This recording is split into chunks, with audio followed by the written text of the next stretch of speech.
if I'm sitting there with tears running down my face as I'm putting in this information, I know that at least some portion of what I'm feeling might be felt by the reader. Right.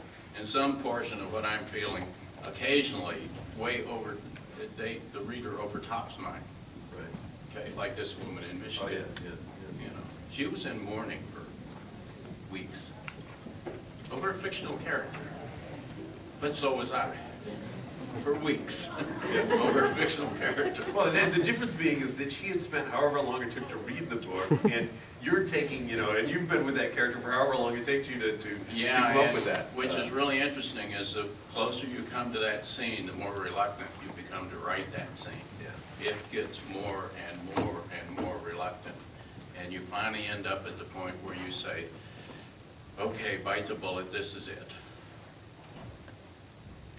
That's the scene that you have to make the most powerful to you in the book. Let me go back to the Iron Tower trilogy. There are some people who just hate the idea of, after the bad guy is killed, this story going on for a length. Okay. They usually just want to say, okay, we got the bad guy, and all that stuff. Everybody gets a medal, that's it. Okay, that's sort of a Star Wars ending. A Star Wars ending, exactly. A Star Wars ending. Okay, but the in the Iron Tower trilogy, I have something like at least 100 pages after the bad guy's dead, as I'm winding down, and this guy, he's blind. He's been blinded by this. And he sinks into depression, and stuff happens. And yet, I've had more people say, I'm so glad that you carried that story to the end of the story. And I thought, well, that's good. Yeah, you give the reader a chance to go through the emotional recovery.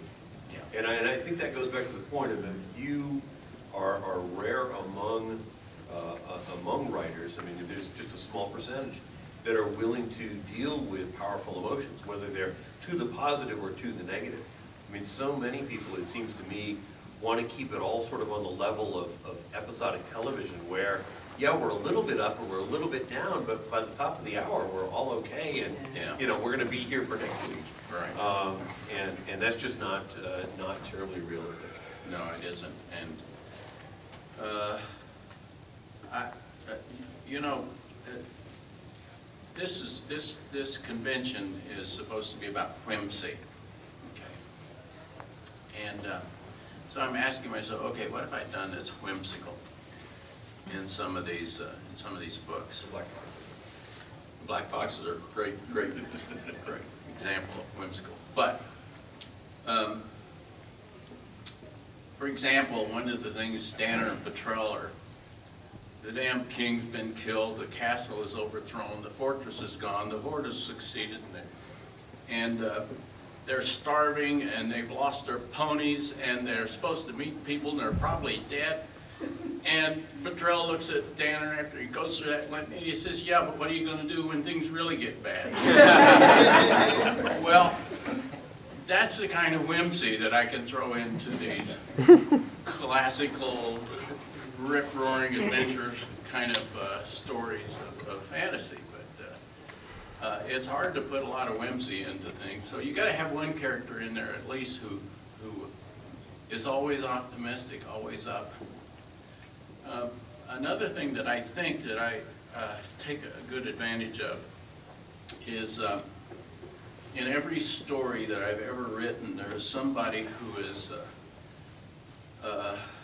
carried along in this story for the main character to talk to, so that some events and some explanation of the past comes forth.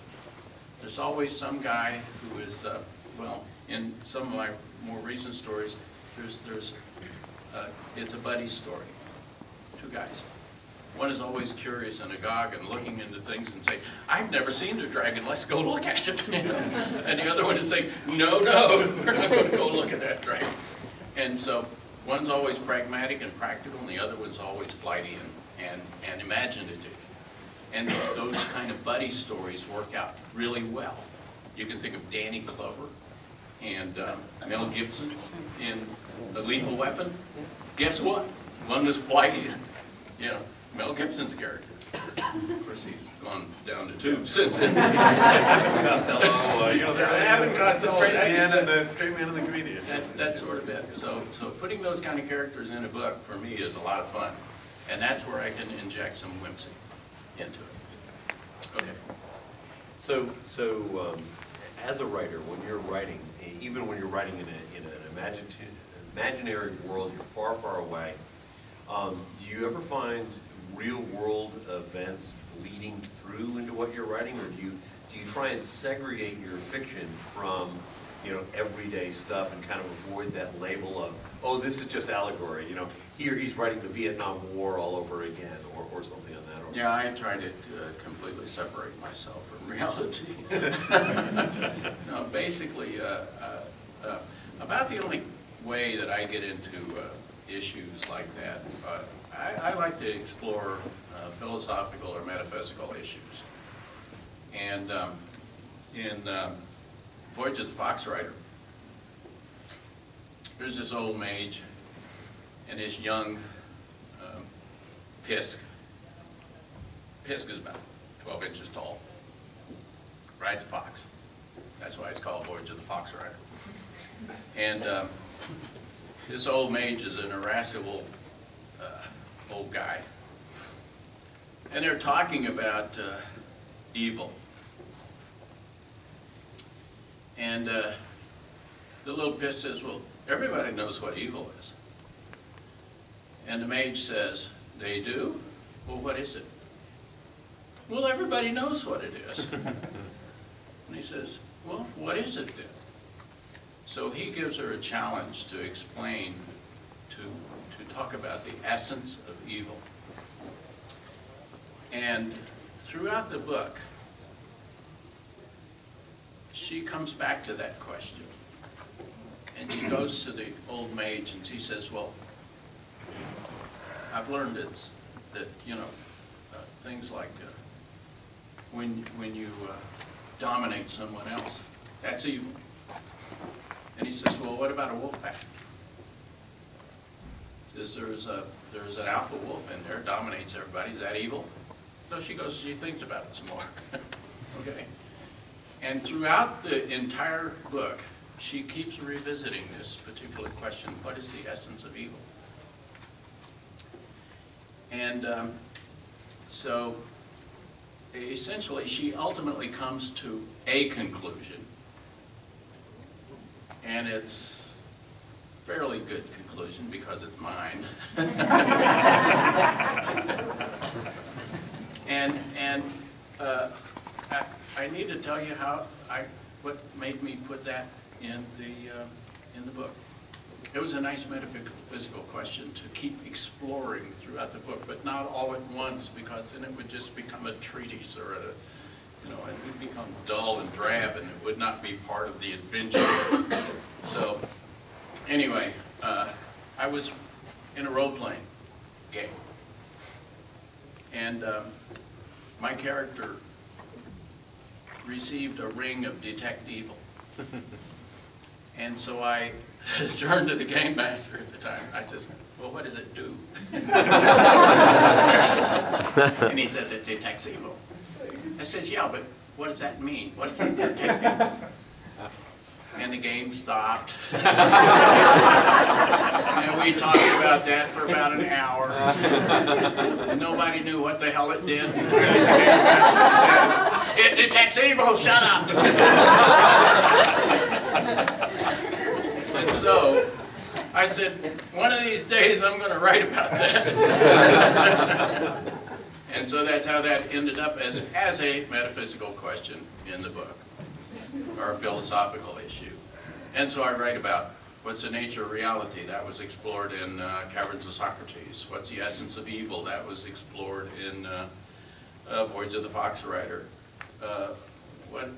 How do people get caught up in the glory of war? That was done in The Silver Call. There's all sorts of, there's things like, you know, is there really a God? Are there really gods? Okay.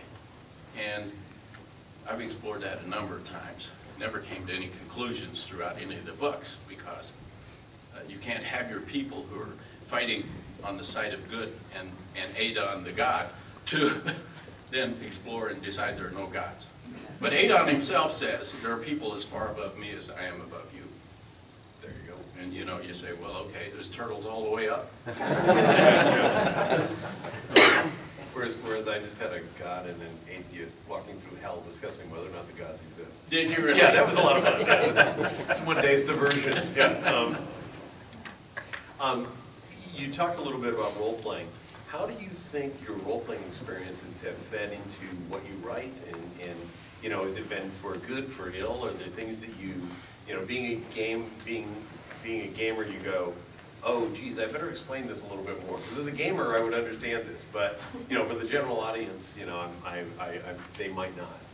Well, I think I don't ever want to roll the dice during a book. Okay? I think if you hear the dice rattling in the background, that destroys the book for me, the story for me. But I must admit that in a couple of places in some of the books, I have used a particular threat that was in the game to bring into the book, but alter it enough so that it is not a gamer threat. Sure. It's, yeah, there's really a kraken underneath these waters. Okay. In the game, it was a hell of a good, fun game. In the book, it's a really perilous and dreadful event that occurs. But things like that. In fact, the thing that I do is I bring the book into the game. When I set up a game for my gaming group, I usually take my, you know, my own characters, types of characters, archetypes, and populate the game with them, rather than taking them out of a game and populating the story with them. Right, right. So I think gaming and storytelling are allied, but they cannot be too closely allied, otherwise the book just becomes a game. It's one of those choose your own adventure things. Right, right, yeah. Right. It's a different medium, so you have to, different audience. Different audience, different medium. If you had to, we've talked about some of the strengths of you as a writer, but in your mind, what is your greatest strength as a writer? Well, that's a tough question, isn't it? That's what they hired me. They hired me to ask those tough questions. Well, yeah. Would you ask yourself that same question? Hell no.